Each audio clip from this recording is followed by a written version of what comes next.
All right, ladies and gentlemen, we are here this evening on the Radulich and Broadcasting Network to pay tribute to an actress by the name of Carrie Fisher, who passed away earlier today. And we all know her in the most famous role that she was in was Princess Leia of the Star Wars franchise. But there, a lot of people, including myself, have probably a good bit to learn about her career. And we'd also like to take this time tonight to kind of share our thoughts on her impact that she had on a lot of us as fans. Also, we'd like to take the opportunity to discuss, the fact that it's tough to see your I don't want to say idols, but it's tough to see the people that you kind of grew up with as part of your fandom pass on. So this evening, Ronnie Adams of the Screaming Boy podcast, thank you for joining us. Thank you for having me. And the man who's going to kind of guide us through this discussion this evening is the patriarch of the Radulich and Broadcasting Network. His name is Mark Radulich. Sir, thank you for joining us this evening, and the floor is yours. Well, thank you, Jesse. Yeah, I wanted to Carrie Fisher tonight. I not only appreciated her as an actress, but Carrie Fisher, it's weird because I didn't think about it too much before, but it definitely started to occur to me after I read her nonfiction biography, Wishful Drinking, that she really is sort of the archetype for types for the child actor, the celebrity royalty, as we like to call it, because she checked all the boxes. She was in very famous roles. She famously had a drug habit. She's had mental illness, specifically bipolar disorder. She's had very, very public falls from grace, we'll call them. She's been the picture of and the sort of an idol that people looked up to and fantasized about, creepily. But she's also been the subject of ridicule. Mm-hmm. And we don't talk about it a lot. We tend to sort of use and abuse celebrities, so to speak. We love them when they're making us happy, but when we no longer have any use for them because they're having troubles, we cast them aside. Margot Kidder comes to mind. Mm-hmm. Yeah. I don't remember if Shelley Duvall had mental health problems too, but I remember, Shelley Duvall was a very famous actress for a while. And does anyone even know who the hell I'm talking about at this point? Yeah. Shelley Duvall was. Go ahead, Ronnie. Oh, The Shining. She played Olive Oil in the Popeye movie. Yeah, she had, if not then, but she definitely now has some mental issues. Right. And so I'm stepping somewhat out of my role as a zany podcast host. and I'm going to put, to a degree, I'm going to put on my mental health hat. It's a hat that I wear professionally in real life.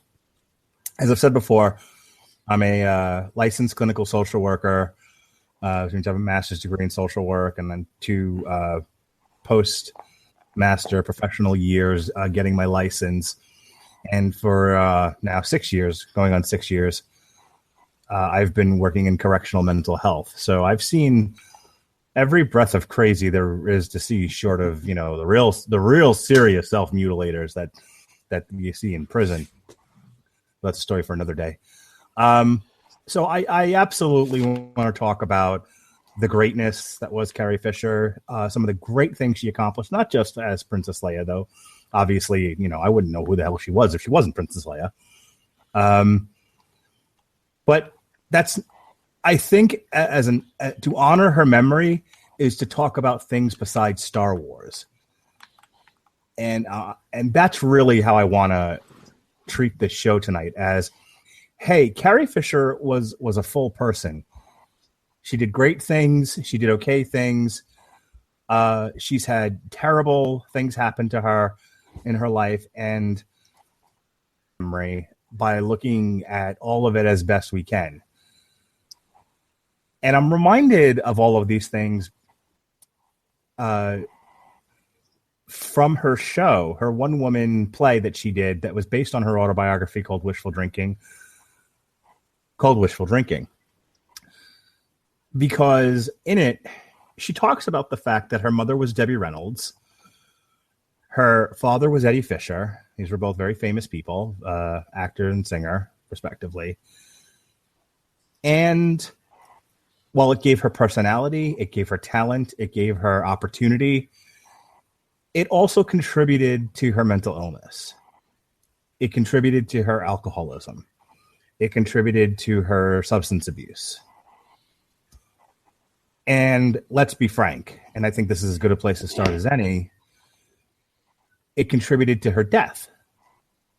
She was 60 years old when she died today. And I'm reminded of some other recent deaths over the past couple of years. Notably, and this is going way in a different direction, but the Ultimate Warrior, formerly of WWF fame, and for 5 seconds, WCW. You know, you couldn't get much more polar opposite from each other than Carrie Fisher, actress, Princess Leia, author of Postcards from the Edge, and the Ultimate fucking Warrior. And yet they both died relatively young. This is 2016. And you have two examples of people who damaged their body beyond comprehension and died at an age you're not supposed to die at. Not in 2016. Not at 60 years old. In comparison, my parents, who were not substance users, there's some mental illness there, but as you can tell if you've listened to me long enough. But in all seriousness, neither one of my parents abused drugs. Neither one of my parents drank heavily. They didn't do steroids, obviously. And they're 70 now. They've probably got another 10 years. And, you know, and before them, my grandparents lived to their 80s. And none of them with a picture of health. So I guess what I'm trying to get at is what I want to talk about tonight is, sure, we'll talk about Princess Leia. We'll talk about some of this other stuff. But I don't think it would do the woman's memory justice to not recognize the fact that she had all this other stuff going on too. And that's not to say that these are necessarily bad things, you know, that they're only bad things. But if there's one thing I got out of Wishful Drinking, rewatching it again tonight, it's that if this woman seemed to have only one wish, it would be that people saw her as Carrie Fisher and not just as Princess Leia. You know, we talked about the objectification of a gender, of women specifically. Imagine being objectified as a character. This is all we see you as. And not even just that character. 2 images of that character. One of which has become a sexual fantasy. And as a person having to live with that. So not to be a bummer, not to be a downer, but I don't think I could do this show, and I don't think I could talk about this subject without recognizing the fact that while it would be fun to say, "Oh, Carrie Fisher, you in that metallic bikini," you know, from Return of the Jedi, hotsy totsy, and not put myself in her shoes as the person who then has to live with everything that came after that. Yeah. So I've kind of laid out a lot there. I'm going to kick it back to Ronnie here. Just kind of your initial responses, thoughts. Do you now want to, jump out of this podcast quickly? No. Go ahead, sir. Just my thoughts on her, and we don't have to be so formal. Just whatever comes to mind. Carrie Fisher was, her death hit me kind of hard because, while you don't want to think of her as just Princess Leia, but that's who she was in my life. You know what I mean? Sure. I grew up as a Star Wars fan, from a small child. And so whenever I think about her, it always goes back to that. And then when I started getting older and watching different movies, she was the mysterious woman in Blues Brothers. And, later on, like we discussed earlier, she was in Family Guy. So while I saw her as extremely talented, she was also, you always thought of her as extremely troubled. She was the butt of many jokes as far as troubled goes. So, it was kind of sad thing about it, and it was really cool to see her kind of find her way back into the limelight with the new Star Wars movies being released. And, one of the news stories was, she was getting in shape to working with a nutritionist and a trainer to get ready for these new Star Wars movies and things like that. It was really cool to see that maybe she was like, she had turned around, but she was like ready to make a sort of a comeback into everybody's homes again, because you really later on in life you kind of have to dig a little deeper to find out some things that she had done. So this one was a little hard on me. Yeah.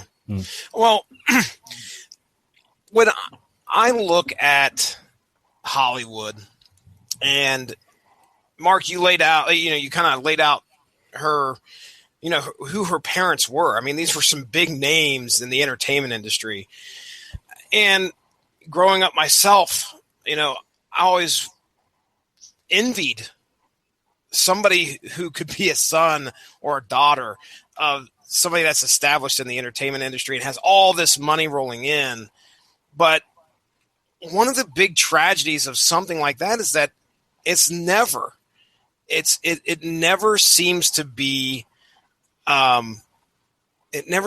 something that is easy. It's not easy. Why? Do you have any opinion as to why we see so much dependency upon drugs or just even mental health issues in itself come out of that type of environment? Well, wow, that's a loaded question. Tell us what's wrong with everything, Mark. Let me try to answer that simply. I think you have two co-occurring problems going on. Specifically in the celebrity world, you have to remember a celebrity is a commodity. I think saying it that way might put people off, but that's what they are. We like to think of our movies and our music as art, but there's a reason why I do the kinds of shows that I do, because I recognize that they may be art on some level, but in 2016 and for many years now, art is commodity. Art is a product to be sold. And the people doing the selling want to keep the money rolling in. Now, that's easy to do if you build iPods. You just need to keep building iPods, And then you build an iPhone, and then you build a tablet, and then you build a watch that nobody wants. So when you're building, I'd say when you're building widgets, it's very easy to build a better widget and keep the money going. But when your product is people, when you're selling people as such through music and movies or whatever, you have one small problem with keeping the product line moving, and that is people don't always cooperate. People don't always do what you need them to do. And so over the years, those who manage, those who handle, have become very practiced in keeping their commodities happy so that they'll perform. Mm-hmm. By the way, I'm totally now reminded of a Lewis Black joke about George W. Bush, if you'll allow me. Please. He talked about performing for George W. Bush. I think it was a correspondence dinner. It was the one where they make fun of each other or whatever. Or he was performing for Congress or whatever. He was doing some sort of big performance where George Bush was supposed to be there. And they, and one of his quote unquote handlers came to Lewis Black and said, "Can you edit your act such and such way? We're afraid he's not going to be able to handle it." And Lewis Black was very much stuck on the idea of that George W. Bush had handlers. And he said, very funny, very famously, "What is he, a bear? Why does he have handlers?" And he did this whole routine about how, in order to get George W. Bush to go anywhere, they have to get the meat, and they have to lure him to one room to another with meat in their hands. I'm not doing this justice. Go find it. It's hysterical. But that's kind of what I think about. Only take out meat and take out a very funny image of George W. Bush following meat around now and trade it out with drugs and alcohol and put any number of actors there. That's part of it. They surround themselves, or they are surrounded by people who feed their egos, who feed their unrealistic view of the world. So they create this false sense of satisfaction and happiness, which then leads to another problem. And that is when you have, one of the things that defines me as a person is my struggle. It's something I talk to my wife about all the time. I've had somewhat of an uphill battle in life, and some more so than others, some less so than others. As my one friend likes to remind me, I was not born a poor black child in the streets of Chicago. Or Chris Rock says, "I would love to be white." So okay, I get it. I got a leg up, but it's still not been tremendously easy. I've made some mistakes, but it's given me wisdom, and it's built my character, and it's matured me. When you have people who will run ahead and iron out those hills for you so that you have no struggles, you know what I'm talking about? You see these people who with this completely ridiculous sense of the world. Mm-hmm. And some of the satisfaction I've derived from life has been, succeeding through a struggle. And when there's no struggle to succeed, you'll start to create artificial things to make you happy. And as those artificial things work less and less, you'll try to create more of them, better of them. And then eventually you just give up entirely and you start doing it with chemicals. Yeah. So with that being said, if you look at Carrie Fisher's life, she had a really odd upbringing. She had a mother and a father initially who raised her a certain way. I mean, she talks a lot about this in Wishful Drinking, and I'm going to keep referring back to it. It's her story to tell, not mine. But I will say that if just one of the things she talked about in Wishful Drinking was her mother kept telling her that she should have a baby with one of her stepfathers. Because he had nice eyes. Wow. And she tells it in a very funny way, but just think about that. A mother who's so divorced from reality that she would make a suggestion like that. And it doesn't matter that she said, "Well, I thought you could get artificially inseminated by injecting your semen into your arm." And that's what she was referring to. It's much funnier when Carrie Fisher tells uneducated. But just think about that. I mean, think about your parents, think about your upbringing, and just think about somewhere out there was a young lady whose mother was suggesting that she could be artificially inseminated by one of her stepdads because he couldn't have kids and had nice eyes. Wow. that might change your psyche just a smidgen. Might screw you up a little bit. It might screw you up a little bit. So those are the best answers that I can give you, Jesse. I think between the skewed view of the world, the yes men and the artificially created happiness, and then just the need for substances to fill the cracks, basically, to help deal with the pain. I think that's where so many of our celebrities that have had troubles, where they get it from. I think about like Drew Barrymore and some of the ones we talked about before. And just as an aside, you also have to remember we're all not wired the same. We have, some of us who exposed to the same stimuli and the same struggles will respond differently. So where maybe a similar situation caused a mental break in Margot Kidder, the same situation might not have affected somebody else the same way. You see what I'm saying? Mm-hmm. There's a lot of variables here, but I would say that's the best answer in a very general sense that I can give you. Does she mention in that documentary about her trying to cope with bipolar disorder? I mean, that was... Yes. That had to have been tough, right? Yeah, a bipolar disorder, but it's rapid mood swings, racing thoughts, impulsivity. If classic bipolar, you have extremely low lows and very high highs. I remember one person who I was doing treatment with said, bipolar disorder isn't the worst thing. The worst thing is when you use your powers for evil. I happen to like being manic when I can use my powers for good. I get my house super clean.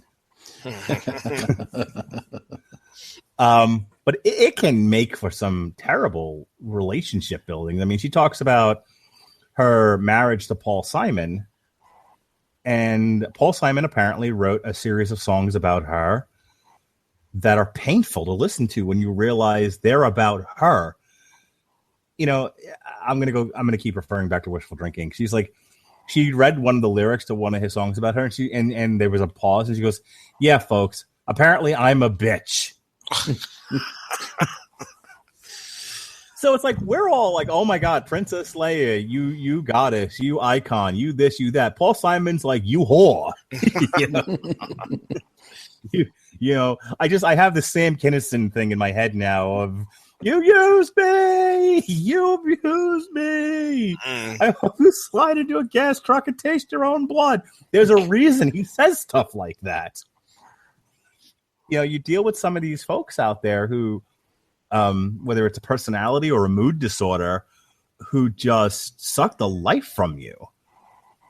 Just imagine dealing with somebody on an ongoing basis who you don't know if you're dealing with someone who is 3 steps away from throwing themselves in front of a bus or 3 steps away from throwing you in front of the bus. Right.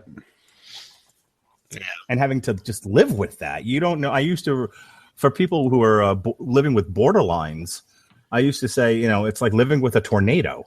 Yeah. So, poor Paul Simon. Well, it's just seeing her off camera. I've told you guys before that, we just finished up a 4-part podcast on, I know it was 1 part for you guys, but split it up into 4 parts on the Star Wars. And I know I told you guys that I wasn't the biggest Star Wars fan, but you name these characters and people know them right off the bat. Princess Leia was indeed one of the biggest characters to come out of that film and resonates to today, to where I was just thinking, today about some of the impact that she had, just that character alone, the way she handled that character, the strong female character that she was. And I can remember my thoughts went to when Disney got a hold of the Star Wars property and all these princesses that they had built up over the years. And now all of a sudden we've got a new one, and it was Princess Leia. And I thought to myself, she is such she just feels so different compared to all these other princesses that are coming in there. Yeah, absolutely. But that to me, of course, was pretty much my extent to my knowledge of what Carrie Fisher had done until, of course, we get to the Wikipedia where we're looking at the films. As a matter of fact, friend of the show, Pat Mullen, mentioned one of the films that I absolutely love and forgot she was in, which was The Burbs. Oh, yeah. She played the wife of Tom Hanks in that movie, if I remember right. And but anyway, Mark, early career. I mean, I was looking there. Shampoo, which is a film I've not seen. I don't know if you guys have seen. I'm aware of it. Okay, yeah. All right. Shampoo, and then we get, of course, Star Wars. You got anything you'd like to discuss in regards to her career? How she, what other things she got into? All right. I don't know if I mentioned it on air or if I said this before we went on air tonight because we talked at length. This is a 3-hour podcast. You guys will get to hear the last hour of it. Yeah, pretty much. This is the 2-hour non-recorded podcast that we did. As I mentioned before, she's the daughter of Debbie Reynolds. And shortly into that relationship between Debbie Reynolds and Eddie Fisher left and went on to marry, among many other women, Liz Taylor. So she lived for many years with Debbie Reynolds and then a stepfather who was a shoe tycoon. I think, if I remember correctly, the way she told the story was that she had done some stuff as a kid, been in some things, but what I remember her talking about specifically was that her mother, Debbie Reynolds, took a job in a show in London and took Carrie Fisher out of high school and put her in the chorus. Which she talks about, in a very funny way. She says something to the effect of, why? Because, believe it or not, being in the chorus of a play is much more important than getting an education. She said sarcastically. But that then led to her going to, that then led to her being in her mom's nightclub act, and they performed together in London. So then she was offered an opportunity to do her own nightclub act, and her mother said it would be better if you went to the London Drama School, which she refers back to when discussing Princess Leia and the on-again, off-again British accent. I was wondering if we were going to mention that tonight. Yes, apparently that's the fault of partially of the London School of Acting and partially the ineffectual direction of George Lucas. But that's a story for another day. Imagine that. Yeah. In any case, so from the London School of Acting, is really where her career starts. But like I said, she'd been in this and that and a bunch of other things, prior to. But Star Wars really was like her big break in terms of films. I mean, prior to that, Shampoo in 1975, and then she gets this gig in this science fiction fantasy film. And she becomes, a star, all over the world. She was in the Blues Brothers after that, then Under the Rainbow, Garbo Talks, The Man with One Red Shoe, Hannah and Her Sisters, Hollywood Vice Squad. One of my favorite movies of all time, Amazon Women on the Moon. As you guys mentioned, The Burbs. She was in When Harry Met Sally. I mean, Soap Dish. I don't know if you guys remember that movie. She's got some uncredited roles, like Hook and Austin Powers. She was in Scream 3. Mm-hmm. I mean, she was in something almost every year, all the way through, next year's 2017 Star Wars movie, Star Wars Episode 8. And that's in addition to her television career. She's got a credited role here in Debbie Reynolds in The Sound of Children in 1969. And then again, like I said, almost every year she's been in something. Wow. A part here, a part there. I mean, I'm not going to read this whole thing. Yeah. But I mean, she's been in everything from like, you know, Laverne and Shirley to Ellen, Dr. Katz. You guys remember Dr. Katz? I do. I remember. Yeah, I hated the animation on that show. Yeah, that would give you Caesars. She's been on Smallville. We talked about the fact that she was Angela on Family Guy, who, you know, plays she's Peter's boss. She's been in Weeds, 30 Rock. She's been on, you know, she's voiced herself basically, and some other voices on Robot Chicken's Star Wars episode.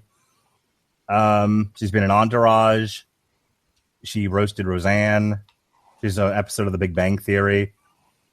And her last appearance on television was in 2015 on something called Catastrophe for 4 episodes. She's been in 3 video games. Wow, that's a very, prolific career. Yeah, she has a very extensive career, and she didn't pigeonhole herself just into sci-fi, but that's where people knew her best from. And she was 21 years old when Star Wars released. So she was 1920 or 2020, 21, 1920 when it was being made or whatever, however old she was. And then the excitement hits when she's, when she's fairly young. And so how do you handle that as a kid, which is pretty much what you are at that age. Yep. And, it's one of those things where it's so much to handle at such a young age. And it's a lot to shoulder. Yeah, absolutely. Let us assume for a moment, it never went past A New Hope. It never went past the Star Wars. Mm-hmm. That's still a lot. You're 21 years old and suddenly you're this worldwide icon and everyone loves you and everyone wants you. Right. And then 2 movies later, worse. Like I said, you're the sexual icon. Because I wouldn't necessarily have seen her as a sex symbol in that first movie. She's pretty covered up. Mm-hmm. And I mentioned that specifically. Right. Because apparently, according to George Lucas, the reason why she doesn't wear a bra is there's no underwear in space. Makes sense. George. I will let you people watch Wishful Drinking to get the full explanation of that line. But yeah, George Lucas, there's no underwear in space. People wonder why I say he's terrible and doesn't know how people work. Anyway, she also read a bunch of books. She wrote Postcards from the Edge, which got made into a movie, Surrender the Pink, Delusions of Grandma, Hollywood Moms, and The Best Awful There Is. And I feel like I read one of those. It might have been Postcards from the Edge or something else. I don't remember. I know I read one of her books, though. And it really was funny. I talked about Wishful Drinking, but she also wrote a book called Shockaholic, and then the Princess Diarists, which now that I know that they exist, she's script doctored, which here's fun. Here's some fun trivia. She did doctored screenplays for Sister Act, The Last Action Hero, and The Wedding Singer. Wow. Action Hero.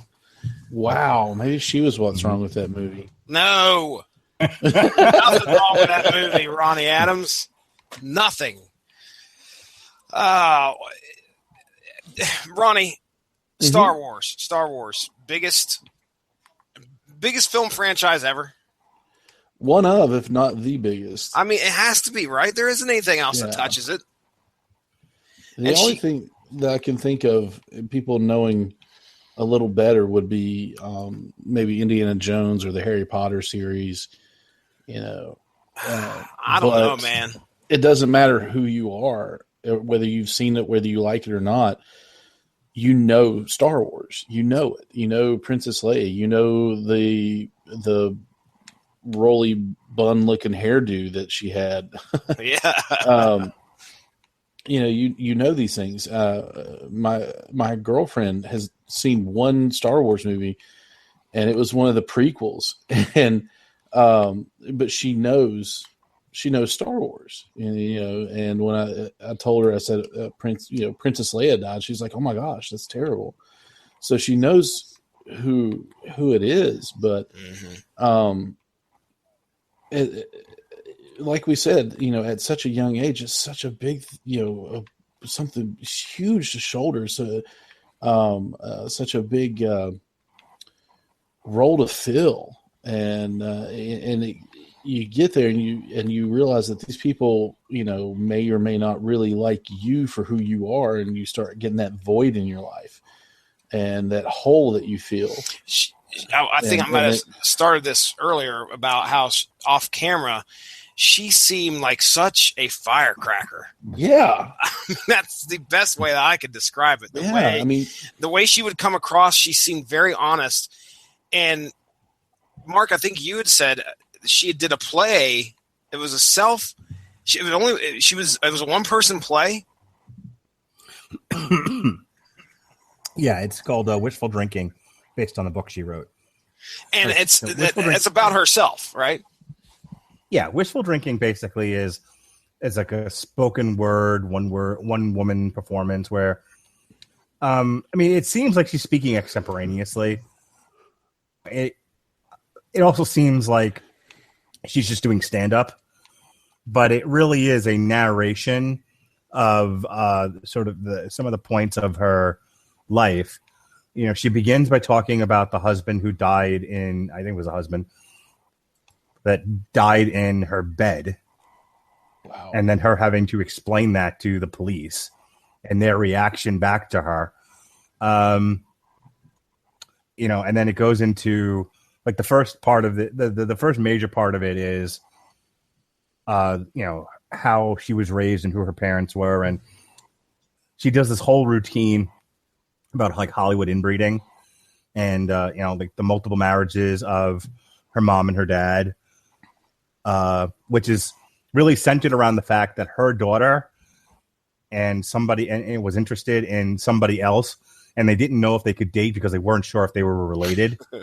Jeez. True story. And I think the line she used is, "You're related by scandal." That's not good. And then she got into Star Wars, which she opens with the line, in 1976 or 1977, George Lucas ruined my life. Wow. And wow. And it's a funny line. It's meant to be funny. But what she's getting at basically is that, and she did not talk necessarily about the filming of the movie. She talked about the likeness of it. Think of it this way, right? Put yourself in her shoes. So you're 21 years old, and you're given this silly fantasy script, and you need a job. You've dedicated yourself now to becoming a professional actress or actor, and you get this job, and it's like great. Who wouldn't want to be a feature role in a major motion picture? So she does it, and she doesn't retain any merchandising rights. She gets nothing out of it but the paycheck she was offered for the movie role. Mm-hmm. But what comes out of it is that the guy who put this whole thing together, this whole scam, does retain merchandising rights and sells the license everywhere to anybody to make anything. And so just imagine, like, as guys, we sometimes talk about, like, wouldn't it be cool to have your own action figure? You want your own Ronnie Adams action figure? You want your own Jesse Starcher action figure? Of course. Well, I don't know what kind of special action it would have. 45 points of articulation. Yeah, I don't have 45 points of articulation. There's figure out what that fifth one is. There you go. That's what would make it an action figure. It's got more articulation than the human body. But now imagine you're a Pez dispenser. And now imagine you're a soap. And on the soap it says, lather yourself up, boys, and feel like a princess. Oh, wow. And it just goes on and on and on. And now imagine, believe it or not, someone has made a sex doll of you. Man. So that's where she's coming from with a lot of this. I don't know at what point she started to have mental health problems, but I do know that, bipolar disorder starts to show up in your late teens, early 20s. And when you consider, she was in this like really intense affair with Harrison Ford during that period. And by the way, he was married. Mm-hmm. And she had this tumultuous relationship with Paul Simon. Gosh. And that, combination of things. It is amazing she retained any degree of her sanity. Because as much as, we talk about some of these other celebrities, find me the Megan Fox sex doll. Me what's her name? The broad from The Big Bang Theory, Kelly Kukuko, Cuckoo for Cocoa Puffs. Yeah, Kaylee. Yeah, Kaylee Cuckoo. Find me her sex doll. Right. So throwing stuff like that out there. I mean, on the other side of it, she became like a spokesperson for mental illness. I'm just reading something. It said in 2016, Fisher its annual Outstanding Lifetime Achievement Award in Cultural Humanism, noting that her forthright activism and outspokenness about addiction, mental illness, and agnosticism have advanced public discourse on these issues with creativity and empathy, which she joked about, by the way, that she's received more for being mentally ill than she ever did for her filmography. Wow.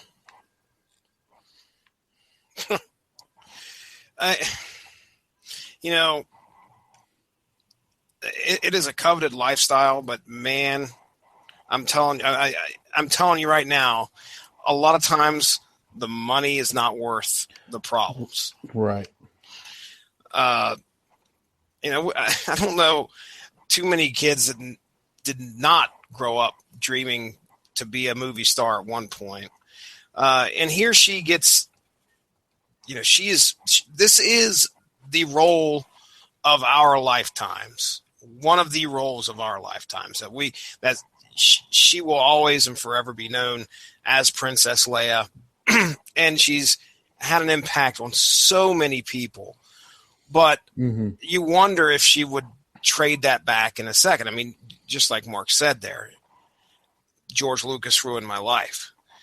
Would she have turned that role down if she knew everything that was going to come? There's no way you would have known. I mean, there's no way. This is the 70s, for Pete's sake, and somebody coming to you with a sci-fi role. I don't think sci-fi was doing, it was busting out the theater doors like it is nowadays, which Star Wars could be completely responsible for. She actually joked about that. Oh, yeah? She said that, she will occasionally book conventions, quote unquote, when she feels lonely. The joke. And sort of. But the question that she gets asked is, did you know Star Wars would blow up the way that it did? And she totally makes this huge sarcastic joke about that. We all knew it was going to be a wild success. George didn't know because we kept it from him. Fucking no clue. You guys got to remember. As Jesse said, 1977 and 76, whenever they started filming this thing and she got the gig, they had no idea Star Wars was going to turn into what it did. Just thought like I said, I think Harrison Ford was like a carpenter at the time. Like he was like building movie sets. I don't think Mark Hamill was even the first choice for the role. I think whoever casting director he had been working with at the time wanted somebody else for it. I know somebody else was up for Han Solo. So this was just another gig. And even when it did well opening weekend, if you've ever watched any of the Star Wars documentaries, they talk about how George Lucas wasn't even sure after the first weekend it was still going to be in theaters. They're like, okay, what do you think? Your movie's a huge hit. And he was like, well, let's see what happens in a few weeks. And it became a part of the cultural lexicon. It's such a weird phenomenon to be a part of. Mm-hmm. And I can't say whether or not she'd want to give it all back to. I'm sure she would have liked to retain ownership of her likeness. Yeah, a little piece of the merchandising, or at least some say so as to what it could be used for. Right. But I think people know that now. I don't think you can do a Megan Fox or a Kelly Cuckoo for Cocoa Puffs sex doll, because they probably have lawyers saying, likeness, there's some retention of your likeness so that it can't be used for these things. Right. But no, not back then. Yeah. What a weird trip that must be. See, she actually talked about going to a one con and seeing a some sort of her in the metal bikini, where you could, where she was like, you can see up my skirt.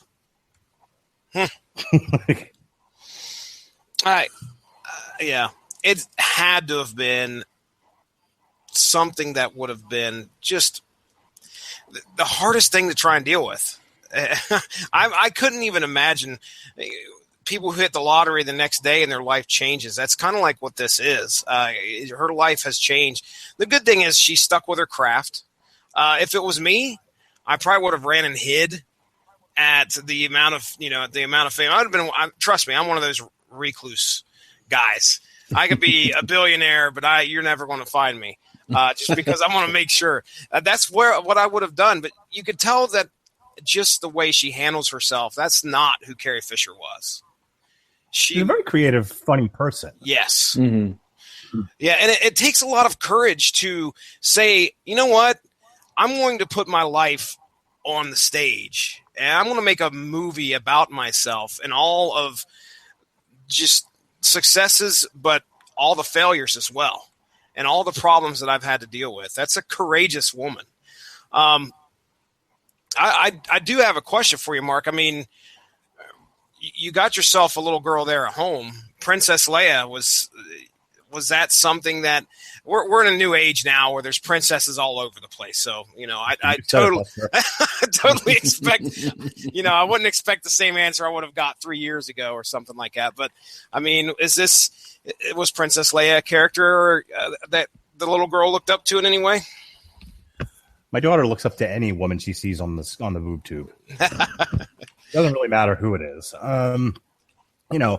If there's a screen full of men and one female character, that female character is my child's favorite. That is just the way she is right now. Yeah. She's no discernible taste. It's just, I like girls, period. Yeah. She's real quick plug for Carrie Fisher here, posthumously. Fisher's memoir, The Princess Diarist, was released in November of 2016. The book is based on diaries she kept while filming the original Star Wars trilogy in the late 1970s and early 1980s, which I would like to add to by saying, okay, here we go. Fisher revealed in another interview that she took cocaine during the filming of The Empire Strikes Back. Slowly, I realized I was doing a bit more drugs, losing my choice in the matter, she noted. In 1985, after months of sobriety, she accidentally overdosed on a combination of prescription meds and sleeping pills. She was rushed to the hospital, creating the turn of events that led to much of the material in her novel and screenplay, Postcards from the Edge. Asked why she did not take on the role of her story's protagonist, named Suzanne, in the film version, Fisher remarked, "I've already played Suzanne." Wow. Yeah. Here's another note, by the way. And I don't know if you want to talk about this now or we'll double back on it later. But apparently, and this is something she talked about in Wishful Drinking, she was, at some point in her life, she was receiving electroconvulsive therapy, ECT treatments. Wow. What? That's serious stuff. Yeah. It basically, you get electric volts into your system, and it starts to wipe away your memory. Yeah. So you don't remember why you're depressed anymore. That's a bit unconventional. I mean, was that something? When was that? short when they said that was going on? She discussed it in 2008, so it was prior to that. Man, I don't know. And that's voluntary, right? I mean, that's her going up to somebody saying, okay, yeah, I want this. Not for me. She said that drug use was her form of self-medication, using pain medications such as Percodan to dial down the manic aspect of her bipolar disorder. Drugs made me feel normal, she explained to Psychology Today in 2001. They contained me. I don't really know. Bipolar disorder is a very serious thing. I know that, but it's something that people throw around. At least in my family, I don't say my family, but friends and family. What are you, bipolar? I mean, what are you doing? Are you bipolar or what? And I don't think I could recognize actually what a bipolar person is. I'm sure I know somebody. I just don't know that they are. I think of my wife's sister, I believe. I don't even know if she got diagnosed, but there's always some kind of a thought because she has her ups and she has her downs. So taking drugs to try and self-medicate, Mark, I mean, I'm sure you run into that a lot there where you're every day. And that's pretty dangerous, correct? I mean, yeah. I'm stating the obvious. Nah. But I mean, really, have you seen any bad cases come your way? Anything crazy that you can think of where somebody tried to self-medicate and they were clearly doing it wrong? Well, I mean, self-medication is a term that gets thrown around a lot. Let's just call it what it is. It's drug use. Whether you're using drugs because, the reason she's stating, or because, you just want to feel good, you want to feel better. Look, heroin's awesome, dude. Okay? Heroin is amazeballs. Here's the problem. Here's the problem. Here's the problem with heroin in America. It's never as good as the first time you use it. So you have to keep using more and more of it. And there's actually a chemical reason why. So let's take a 10-point scale and say that 10 points north and negative 10 points south. Okay. Okay. And normal just flat is 0. And let us take 3 different things. Let's take cheeseburger. Let's take marijuana, or better yet, let's take whiskey. And then let's take heroin. Okay. You eat a cheeseburger and it makes you 3 happy, right? Raise your happiness to 3. Mm-hmm. Effects of the cheeseburger wear off, you're back to 0 again. In order to kind of get that same level of happiness, you eat more and more cheeseburgers, and it has less and less of an effect each time you do it. Now let's drink whiskey. Whiskey takes you to 5. But you got to keep drinking more whiskey to get to that 5 again. And and then again, now when you're off the whiskey, you're starting to drop below 0. So just to get back to normal again, you got to drink more whiskey. Mm-hmm. Now let's take heroin, where it takes you to 100 happy. Okay. Remember I said this is a 10-point scale. Right? Well, this takes you to 100. But when you get off the heroin, you drop considerably below 0. And it's the same repetition. Okay. You need more and more of it to get back to 0 again. And eventually, you're shooting just bags of this shit all the time just to stay alive. Because there's also detox effects, with benzos, with Xanax, Klonopin, opiates, heroin, pain pills, etc. Alcohol. You can get seriously sick and die if you don't have it. Mm-hmm. If you use too much of it. We have to give people drug tapers, essentially, Librium, when they come in all fucked up, to make sure they don't have a seizure and die. Oh, wow. That's why they have methadone clinics, or had, or whatever, I'm not. Oh no, they still Yeah, do. they have. You can still. Yeah, You can go get the juice. Yeah, because of heroin and because of they have. It gives them that same sort of feeling, but it's not as deadly. So Now think about this. Right now, you boys want to go get yourself and go have a party. You got to go to your nearest corner, go see the dope man. Take a chance of getting arrested. Mm-hmm. You're a celebrity. You go to your doctor. People throwing this stuff at you. Yeah. Yeah. It's easy to get a hold of that. And that's the thing is you don't have to dirty your hands on the illegal shit. You can go to a doctor and say, I have pain. Right. You can get all the Percocet you want. You can get all the Oxycontin you want, all the Roxy you want. I mean, we a couple of years ago here in Florida, they busted a bunch of doctors running pill mills. But we still have them. I mean, they just document better now. We have what they call pain clinics, which are basically high class drug dens. Huh. Like if you have legitimate pain, don't get me wrong. I mean, my mom just had to go go into the hospital because she had pneumonia, and she was in some great degree of pain in her chest, and they gave her some painkillers because that's what we do. And once the pain wasn't excruciating, she stopped and she tossed the rest in the toilet. But a lot of people will convince themselves that they need it and then have to keep getting like refills of the shit. And like I said, all you have to do is tell them I have pain. I got back pain. Who doesn't have back pain? Right. I've been fat most of my life. You don't think I have back pain? But I don't take pills. Well, you're building up a tolerance to this stuff, whether it be food, whether it be drugs or alcohol. And just like you said, it's never like the first time. So when you're building up a tolerance to this,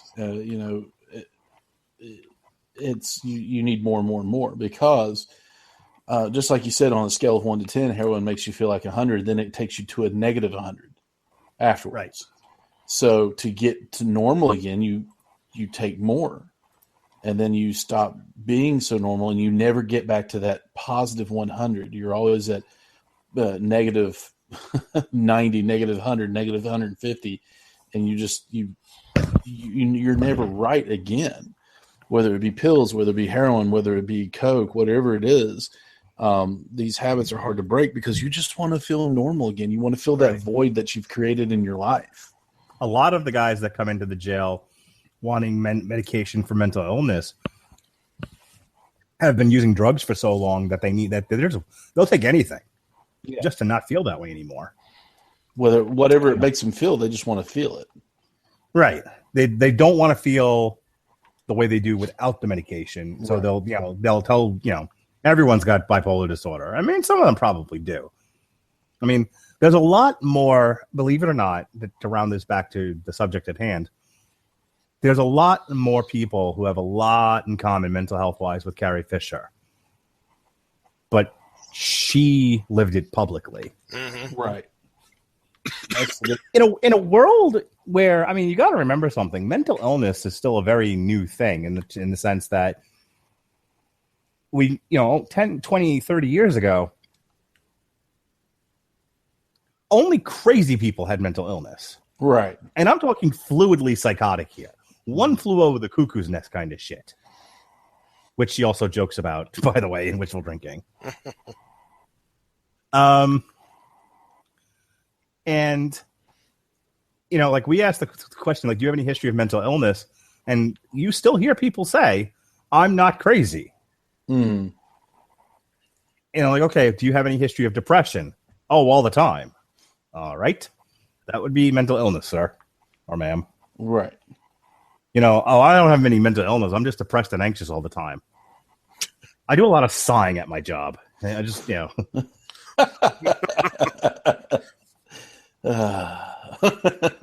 can just hear you now. Yeah.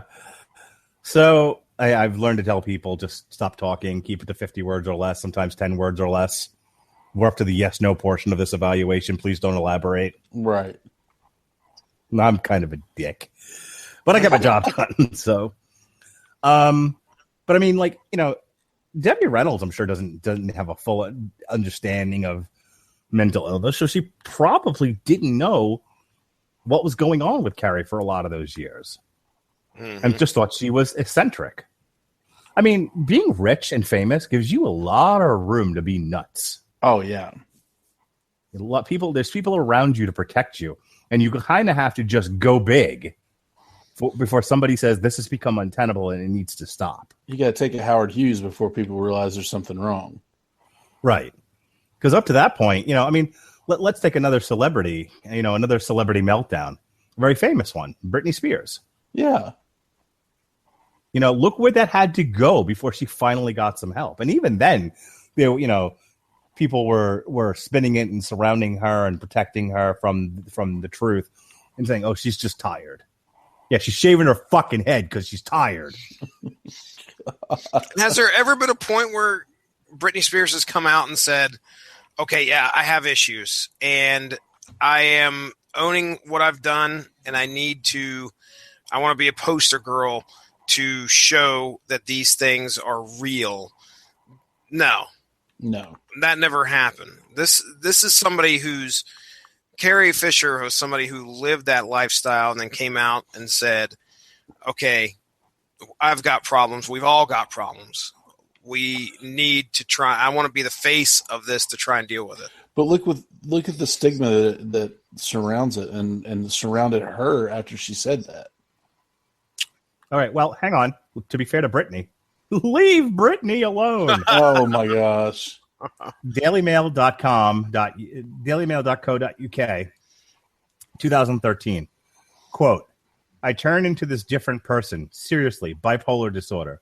Britney Spears opens up about suffering from social anxiety in her new documentary, I Am Britney Jean. Okay. All right. Well, maybe she took a page out of Carrie Fisher's book then. Maybe she did. I'm not looking that closely at this. But I was curious to see if she's ever actually fucking dealt with this at all. Yeah. And I think, I wouldn't be surprised if a lot of, especially women, looked at Carrie Fisher and said, if she can do it, I can be brave too. Mm-hmm. I also would not be surprised if somebody in the inner circle of some of these people said, hey, Carrie Fisher came out and, and talked about her mental illness, and look at her. They're giving her awards at Harvard. You should do that too, and maybe you'll sell a record. Yeah. Gosh, the entertainment industry is just so messed up, man. It's just full of, I don't know, untruths and yes men. It is the heart. It's entertaining to actually look at how messed up it is sometimes. Mm-hmm. It's crazy. I was just reading some tweets here. By the way, I'm going through and picking some people who had some nice things to say about Carrie after she had passed. There's a guy who actually quoted her here. Says, sometimes you can only find heaven by slowly backing away from hell. That's Carrie Fisher on Finding Happiness. Man, a lot of there's no way to overstate it really. Because a lot of people feel this, this void in the world now that she's gone. Mm-hmm. I want to quick read this. In her book, Wishful Drinking, Fisher wrote about the eventual obituary. I want it reported that I drowned in moonlight, strangled by my own bra. Jeez. I find that funny. She has a wit, man. I mean, she anything that I've seen her in, when it comes to her being real and on camera, it seemed like she had this just almost unfathomable wit about her. Mm-hmm. She could be funny, sarcastic. And Mark, I'm really interested. I want to watch this documentary you keep talking about. Is this something I can stream, or is this something you found? I posted something on Facebook about Wishful. You know what it was? It was a playlist of segments of Wishful Drinking and some other stuff. Okay. Right now it's streamable on HBO. I don't know if you have that, but that's one place you can find. I just watched it on demand and HBO. Maybe you could find. I think it's actually rentable on YouTube. Okay. That's another option. I don't know if it's on Amazon Prime or not. I haven't looked. I'm almost afraid to open up another window on my computer. So we've talked a lot about mental illness and her life in particular. I haven't really had an opportunity to talk about something positive, talk about what everyone's talking about. So I just want to say about Carrie Fisher and her role as Princess Leia that she was an equal to Luke and Han. And, as a boy, there was no way I wanted to be that fag Luke Skywalker. But Han Solo was the shit. And he shot first. You hear that, Ronnie, by the way? Thanks, Mark. Yeah, all you fags with your lightsabers, give me a blaster and a gunfight, okay? But seriously, folks, no, I was all about Han. That had no interest in Luke, and I obviously did not want to be Princess Leia. But I always saw her as an equal to those two leading characters. Something that Robert Winfrey and I talk about on Damn You Hollywood, the concept of the do nothing heroine. Where she's, you have a girl in the movie because some producer wrote notes saying you have to have a girl in this. You can't have a complete sausage fest. You have to have a love interest because Americans like romance. Mm-hmm. And she, in a time where studios really, I think things were quickly changing, but things were still somewhat ruled by the old studio system. Producers still kind of ran the show. Notes made movies. So that kind of a strong character, Princess Leia, really did break the mold and was something new and fresh and interesting. And I think, as Ronnie was saying before, I think that's a lot of the attraction for people to Carrie Fisher and that character. Is, before Lara Croft and before Ripley, before what we know to be the strong female hero, there was Princess Leia, who grabbed a gun out of Luke's hand and, shot stormtroopers and was sarcastic. And she was this dainty little thing in a braless gown. And she's saying, Grand Moff Tarkin, you stink. Vader, you're on a leash. And then even in the later movies, she's the first in there to rescue Han in Jabba's palace. She's strangling Jabba. She's blowing up the skiff. She takes a shot in the arm outside of, outside the bunker on Endor. I mean, she has some great lines in those movies. Mm-hmm. She Jesse. I know exactly what she's saying in that scene too. Yeah, I do too, actually. It's really sad. I'm such a nerd. I know all the lines of those movies. Just a quick aside. I saw a meme shortly before getting on here with a stormtrooper and his head was hanging low and it said, "I will never stop missing her." Think about that. Oh, because they can't hit anything. Anyway. They stunned her once. But only Imperial stormtroopers have that kind of precision. Thanks, Obi-Wan. You failed.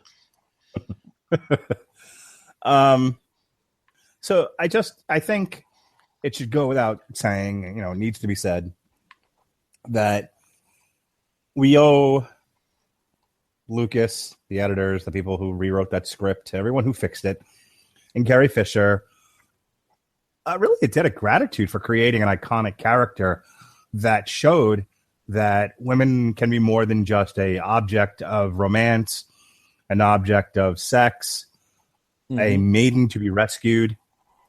She was the third part of a triangle where every side was equal. I don't think there was a more important character than Luke, Han, and Leia in those movies. I think they were all equal. They were the Trinity of the Star Wars trilogy. Mm-hmm. And I mean, you can't have the movie with one of them missing.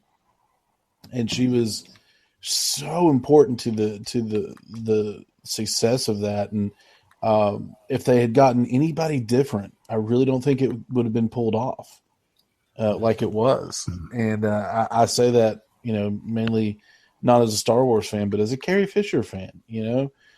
She was perfect for that role. And just like Jesse said, she was a spitfire off on around the set when the cameras weren't rolling.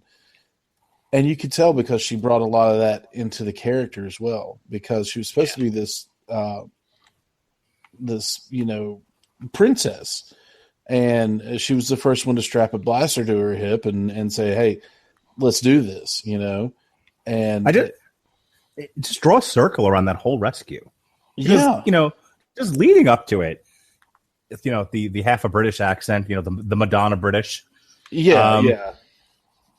And just some she doesn't have a whole lot to do in that first act. She basically mouths off and they walk her out of the room. That's it. That's what she does. You don't see her again other than when they blow up Alderaan. And in that case, she's fucking helpless, basically. Mm-hmm.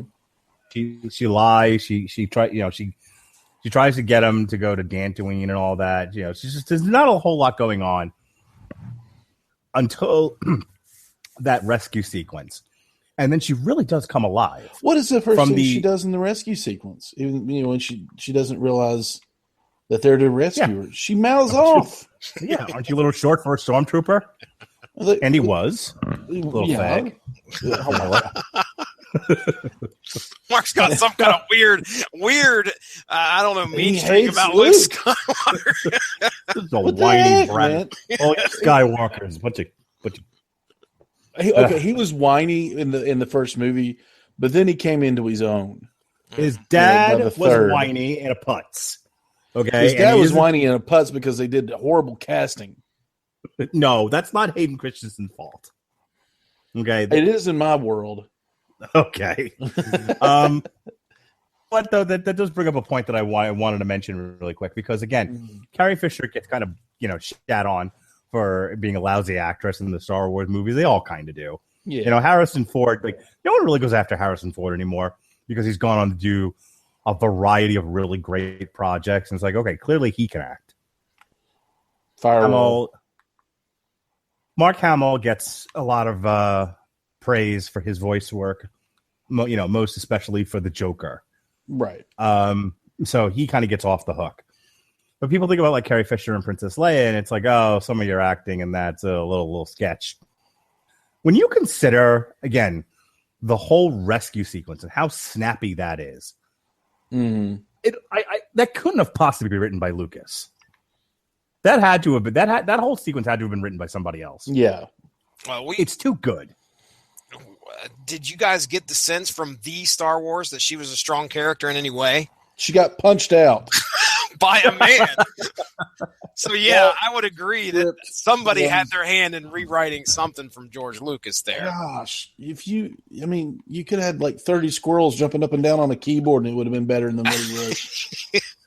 So yeah, I agree. She brought something to that role. Obviously, she put that on the screen, and whoever had their hands in giving her those lines and direction. Yeah, really quick, because I wanted to get this out, and I strayed from it, so I'll just say it right now.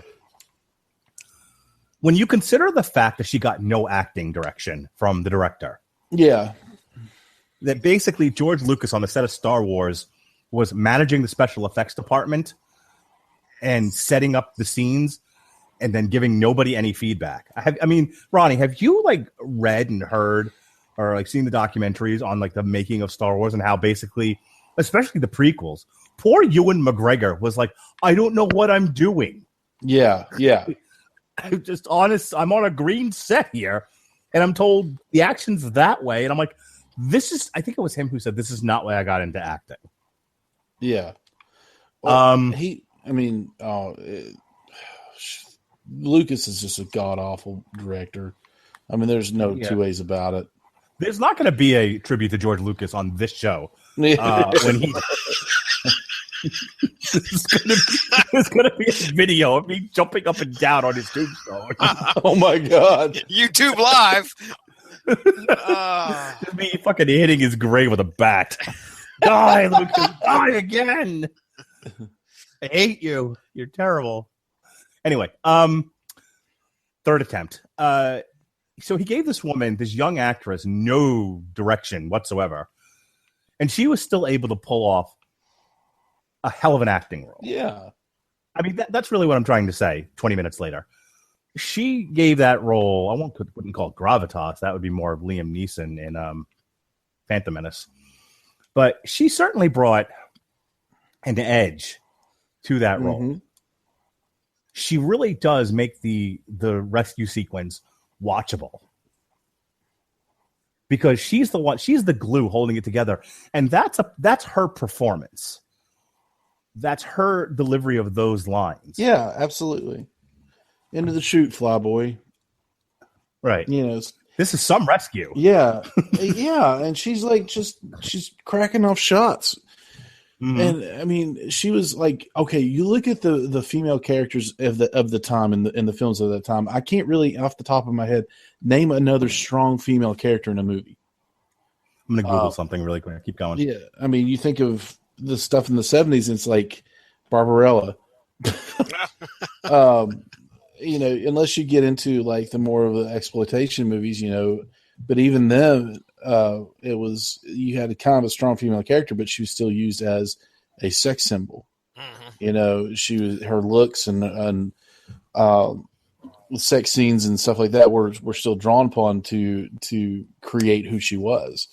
Now, go ahead. I'm sorry. I was going to say now, you know, she's in that movie. She's, you know, in all three movies, she's every nerd's, you know, fantasy or whatever you want to say. But look at why though, because she knew how to do all these things, and she wasn't going to take crap from a Sith Lord, you know, of all people that could crush her skull with his hand.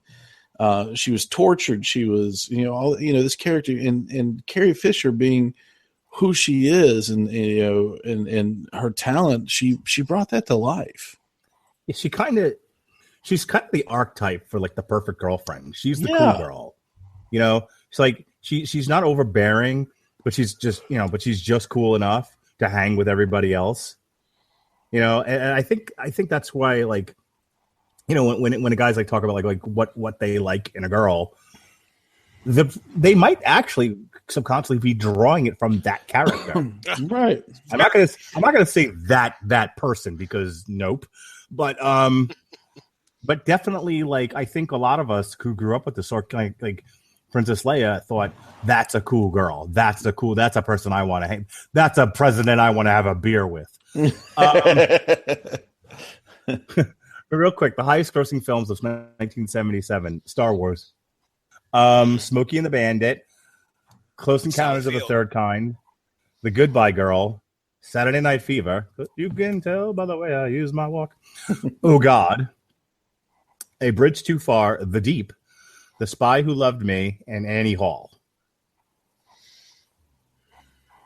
I don't know much about Cannonball Run, so I can't remember. I know that was Sally Field, though, right? Right. Okay. I don't recall that being some breakout, strong female-led character there.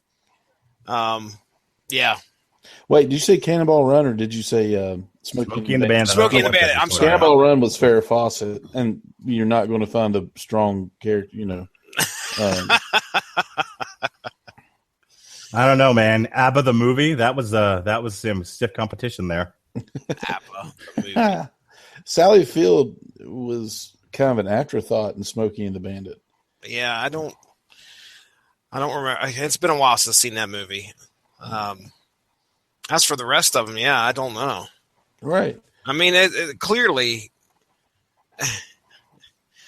she transcended. This character transcended so much, and was the blueprint for so many other characters. I think you look at Princess Leia, and you could see bits and pieces and many other, just like you said, she set the trend. Yeah. Because there are way more strong female-led actresses, or excuse me, female-led movies now. I don't want to. That's a cool thing. That's an awesome thing, actually. And there's a lot of movies. I don't know. You wouldn't say, I can't say that they're good or they're bad. But I mean, I think of Resident Evil. All of a sudden, I'm thinking of a bunch of video game movies because he said Lara Croft. But give me some other ones, Ronnie, like off the top of your head that you could think of where there was a female lead. Recent movies, whatever. Man, as he freezes up. Yeah, you put me on the spot. See how I put you on the spot so I can go to Google and look it up? Yeah, exactly. Okay, I mentioned for some reason the first thing that pops in my head, salt. No, God, no. Why? Why would you do that, Ronnie? All right, hey, let me save you. Do it. Because I mentioned it before. Alien, which Alien. Oh yeah. Okay, so that came out in 1979. Right. So that's 2 years later, and that I would say, other than Princess Leia, as far as live action, real life, cultural icon action women, Ripley. But Ripley's up there more, I think, for Aliens than the first Alien. That's kind of. Have you ever watched Alien and really focused on that last act where she blows the xenomorph out the airlock? Mm-hmm. I mean, it's well done. No, I'm not debating that. I'm saying that's not exactly rock'em sock'em action here. Right. Like, the alien's taking a nap, and she's like sneakily trying to hit the button and not wake the thing. Right. And then I don't remember the exact sequence of events, but eventually she's like, yeah, and the thing's just like, hey now, and out the window he goes.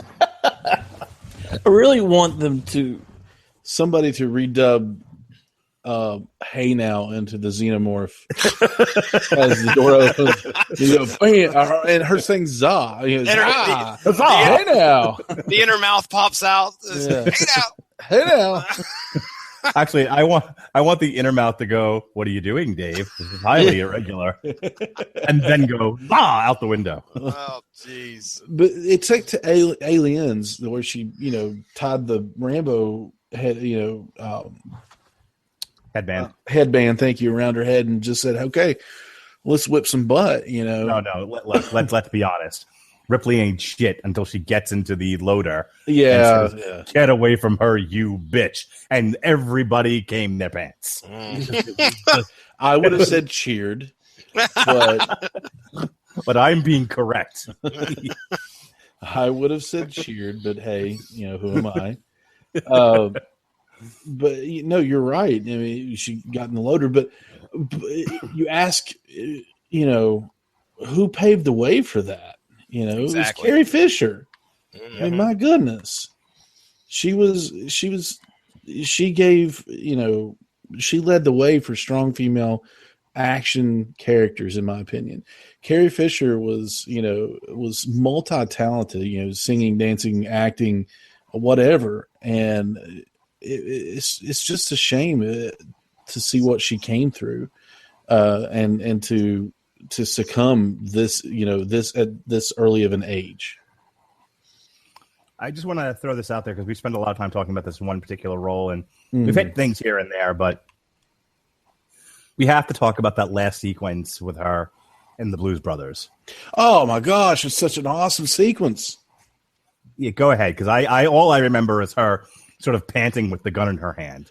Well, so go ahead, set it up. She's the mystery woman, and she's trying to hunt down Jake Blues, and finally she gets to him, and she has an M16 in her hand, and and I can't remember the exact the dialogue of the scene, but she's had enough. She's not going to take any more crap, and she lays into him. She fires warning shots around them, and they're like, whoa, crazy lady, and it's such a funny funny sequence to watch, and it was such a cool sequence to watch. Because you're looking at it, you're like, holy crap, that's Princess freaking Leia, and she's got an M16 in her hand. Where is she with an M16? It's just there's not much to the part, but it's just so much fun. It's so memorable. Yeah, it really is. And it's capped off with one of the greatest lines in the history of movie making, which is, there are 106 miles to Chicago. We have a full tank of gas, half a pack of cigarettes. It's dark, and we're wearing sunglasses. Hit it. Yep. And I'm a big Blues Brothers fan, so it's just topped it off. I love that. It's dark out, and we're wearing sunglasses. Hit it. Dark out, and we're wearing sunglasses. And I mean, and I think at that point she was also kind of in a relationship with Dan Aykroyd too. Was she? Oh, Lord. Yeah. Oh, yuck. Oh. Poor Dan. Yeah. All right. I think there it is. It is. Yeah. Yeah, if you see that coming at you, fucking run. She looks psychotic, man. She looks a little crazy there, not gonna lie. Yep, you can see the bipolar in her eyes. But I think we have talked this to death.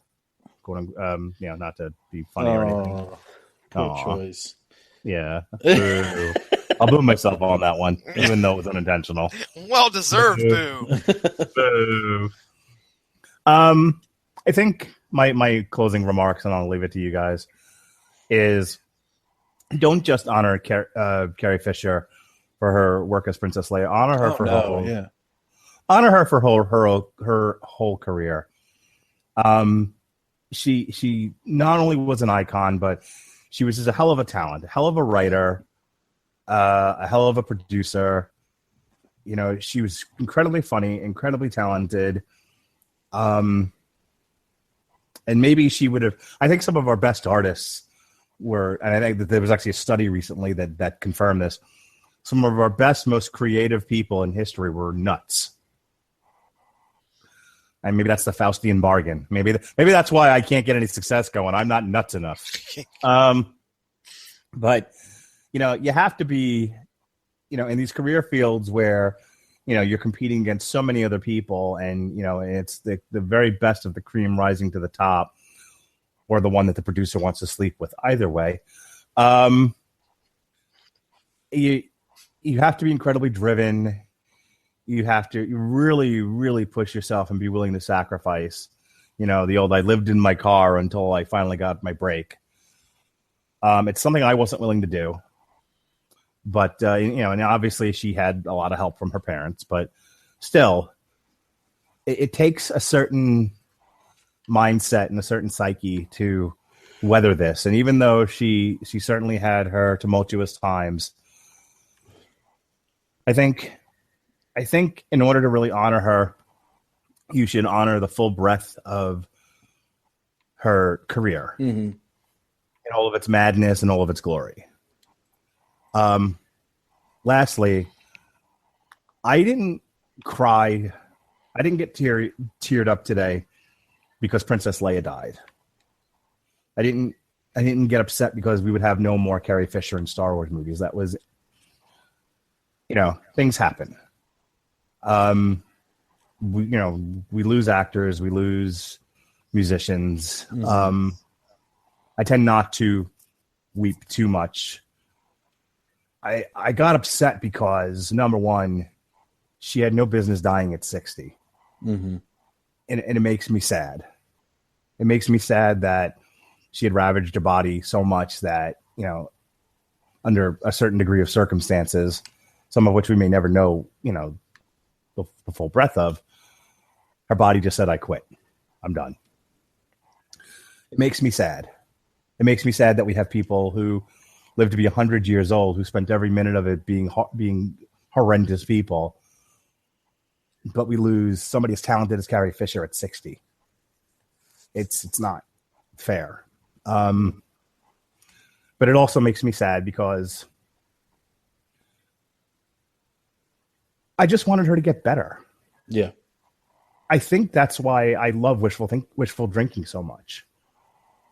Because as sort of sarcastic and as funny as it was kind of her way of saying, look, I've been through the mill, but I got through it. And all I wanted for someone like her, or anyone else that's had these troubles, is to get better. And I don't know how much of her life she got to truly appreciate being better before she was taken from this world. That's what makes me sad. That's what makes me regret. So again, it was never for me, rest in peace, Princess Leia. It was always going to be rest in peace, Carrie Fisher, for all the things you've done. And I'm sad for all the things you never got to do. I'll step in here and say, look at the best thing that you can do in order to honor or celebrate the life of Carrie Fisher is to look at her struggles and learn from them. That's the best thing you can do. Honor her any way you feel fit to, whether it be by going and watching your favorite movies with her in them. But please do not forget about what she had to go through, and in order to bring that bit of entertainment to you. Research her career, research her activism, especially in the mental health field, as we mentioned here. It's so unfortunate because we didn't even mention this. I mean, 2 or 3 days ago, she was in the hospital, and then we heard she was in stable condition, and then we got to turn around, and then this is almost like one of those things where it's out of nowhere because we all thought everything was okay. She had a heart attack. Okay. She's in the hospital. She'll be fine because she's saying she's in stable condition. And then at 2:00 today, or whenever I got the notification as it pops up on my phone, we find out that she'd passed away. And that is,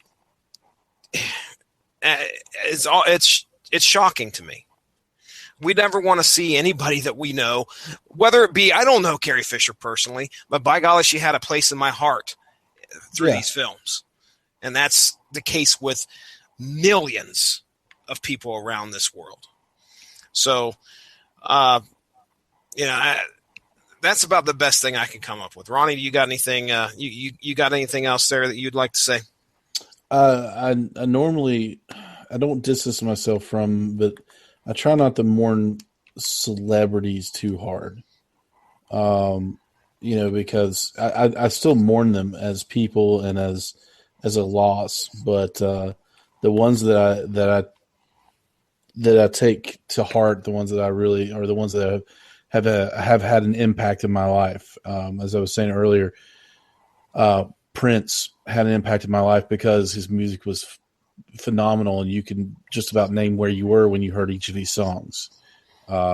You can go down the line. Shoot, Alan Thicke. He was one of the dads on TV. You grew up watching and all this. Carrie Fisher had a place in my heart. And she affected my life because she was. She played a role in a movie that it still is very special to me, and had a great deal to do with my childhood and an adult life. Not because of the character, but because who she is. And I learned more about her and by loving these movies, the author part over the struggles that she went through and all these different facets of her life and her talent. So, she truly is a loss to the world and to all of our lives. All right, Mark, buddy, I'll let you take us out here. I don't know what your plans are for closing. If you just want to go ahead and leave it as is, I'm perfectly fine with that. How would you like to go? I'm just going to make a recommendation. If you've never read Wishful Drinking, It's available on Amazon. You can get a Kindle, you can get a hardcover, you can get a paperback, get it on Audible, whatever floats your boat. But read it. She's really funny. It's really worth the time. And then when you're done with that, watch the special Wishful Drinking. As I said before, I think it's rentable through YouTube. If you have HBO, it's streamable, available on demand.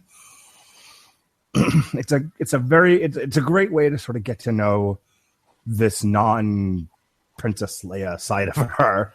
Yeah. It's definitely worth the time. And I don't really want to plug anything else. That I want to really dedicate all this time to her. So, I have not read Shockaholic or The Princess Diarist. They are now on my wish list on Amazon, and the next opportunity I can, I'm going to pick those two up. But I did read Wishful Drinking, and I can't recommend it enough. If you're not so much interested in her life necessarily, but you're interested in what else she's done, I did end up reading a while back. And it was funny because I actually picked it up in the bookstore because I saw that she had written it. I was like, oh, cool. Princess Leia wrote this. Delusions of Grandma.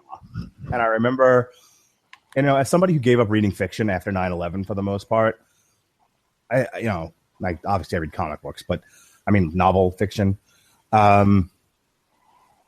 This I remember being really funny.